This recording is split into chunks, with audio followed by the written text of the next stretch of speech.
I think right now what matters is to generate a connection, and I think I'm building it, so I feel good about it.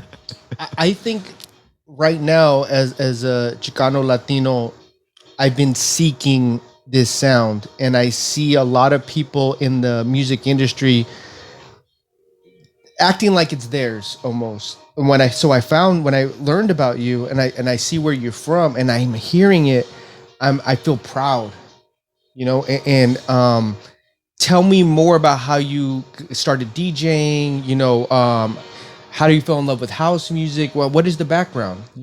Well, thanks so much for asking that. Actually, that's something that I have been seeing and that I have felt like very passionate about, and is doing the music that Europeans and like worldwide renowned DJs are using. Spanish is big right now. Yeah. Spanish house is big right But now. it's kind of painful sometimes to see, for example, big lineups in Ibiza, big lineups in Europe or even in the US, and they're playing Latin tracks all over the place, and you don't have one Latin artist on there. So that's something that have been fighting. It's frustrating. Yes, it's very frustrating because you know the people that's behind those tracks. And for example, this track,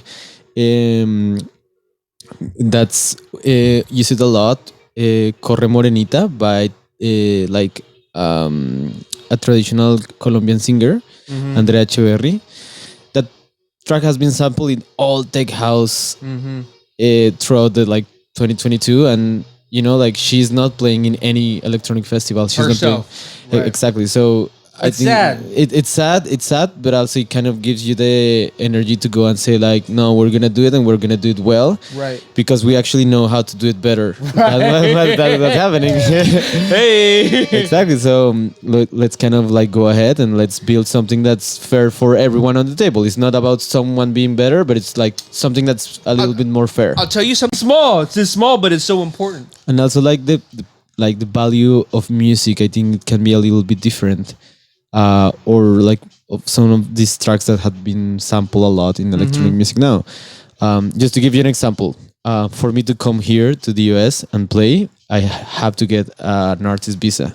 An artist visa costs costs around 10K to 7K, 7 to 10K.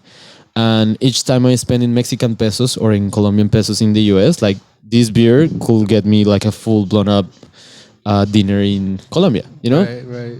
So when I do music and I am sacrificing like my time to do the kind of music that I'm doing like a huge sacrifice, right? That's like deep. That's I have deep. to like put a lot of time and effort, and I know that by doing that and not doing, I don't know, work in an ad agency or like consultancy, I don't know, like like a 9 to 7. Yeah. I'm risking a lot, you know. I'm risking. You're all in. Yeah, I'm all in. You're all in. It has to work, and it has to be like music. I'm putting everything. Look at. I want to get you on this. We kind of spoke on a little bit. Who are your favorite DJs? Well, Nicolas Who Jar. inspired you? Okay. Nicolas Jar was definitely one of my biggest inspirations. Definitely.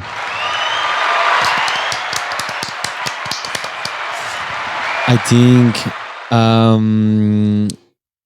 Polo and Pan right now, they're really richful, and they're resourceful, and like they're like doing something that's different and is very, very well curated. I love people, for example, on the other end of the spectrum. Like I Hate Models, that he does techno, but he takes like a very unique approach to it on a visual level and like artistic level right now. So I really love his music right now. I Hate Models, really good DJ. I will say obviously Apex Twin is a big inspiration also. Like electronic music is evolving. The Prodigy, I love The Prodigy, very cool artists.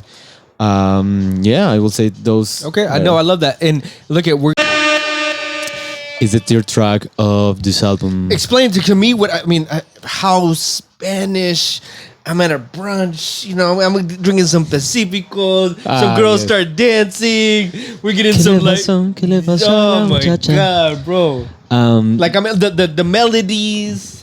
Well, so the whole concept of the album where this track is from, is that is I'm doing one and traveling to one country, to each country in Latin America, and doing one genre of that country mixed with house and techno. Oh. So this is actually the third track, and it's an and I'm traveling to all. Let's fucking go. Let's fucking go. So how many countries do you have in Latin America? Ooh, jingle way. 32. So you have 32. Hey, he's dropping knowledge. Now he's dropping some knowledge. Exactly. We're gonna use that clip right there. Hey, that's Boom, gonna be an Instagram clip. Right.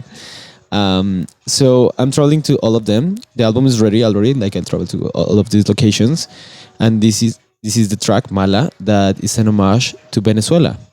Venezuela has a rich history of black music because of the coast, right? Right. So Beautiful. there is a region in which they play a genre called calypso. Okay. That comes from places like Trinidad and Tobago, like that part kind of in the sea to the coast, like upper right. Okay. And calypso is like this genre that's very African. Like you can clearly notice the African influence. And I just took it and kind of mixed it with house, and it's just like the perfect summer track. And it's the third track that I am releasing on the album. So the first one was Ecuador, in homage of a person called Benjamin Carrion, that was a cultural promoter. Listen, everybody. When I heard Benjamin Carrion, I was just lost, bro. I was like, motherfucker, this dude just like went next level on some shit. Like I see all these tech house Spanish DJs thinking they know Spanish house. No. Anyway, keep going. No, I also have to talk about that later to you. But so that was the first one, Ecuador. Then we went to Cuba. I was there in La Habana with two girls called Pausa that also do like Afro house, and it was like an homage to all the like Afro Latin that's being produced in Cuba. And this third installment is Calypso. That's Venezuela, basically. Then we're going with Bossa Nova in Brazil. That's going to be like in 1 month. Then we go to Puerto Rico and so on to all countries of Latin America. Hey, that is amazing. I'm glad that you're here in San Diego con nosotros. I mean, let everybody know before we end the podcast, how can they follow you? I know it's easy. Sinego, but you tell them. Well, it's Sinego. Sinego.